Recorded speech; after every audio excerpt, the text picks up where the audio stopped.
दुकान है ये 1947 में मेरे परदादा ने शुरू की थी। उसके ऊपर दादा से दादा, फिर दादा से जारी याद मेरे वालिद साहब, अब मैं इसका होल्ड सारा ले रहा हूँ। तो ये तब से ही उम्मीद है ना, हमारी पेड़ों लस्सी बड़ी मशहूर है, बड़ी दूर दूर से दुनिया इधर पीने आती है। मैं पेशावर से आया हूँ। यूट्यूब पे देखा था ना, वो मुख्तलिफ ब्लॉग्स देते, हमारा भी दिल कर रहा था कि जाए वो पिए और चीज़ें टेस्ट करे, तो अच्छा लगा यहाँ कि बहुत अच्छी लस्सी थी। मंडी बहुद्दीन से आए थे स्पेशल लस्सी पीने के लिए। तकरीबन 3 घंटे का सफ़र बनता है हमारा ये, और स्पेशली हम आज जो है ना ये नाश्ता करने आए थे यहाँ पे ग्वाल मंडी में। तो यहाँ पे आके अगर लस्सी ना पी के जाएँ तो ऐसे लगता है जैसे खाली घर में चक्कर लगा के चले गए।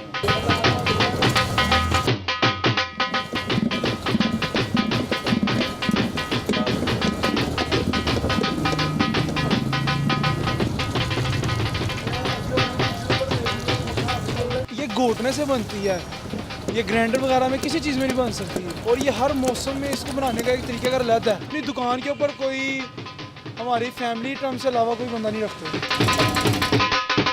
इसके अंदर खोया डलता है, पेरे डलते हैं और बादाम डलते हैं, ये 3 चीज़ें इसमें ऐड होती है, और दूध तो फिर सिंपल बात है, डलना ही डलना चाहिए।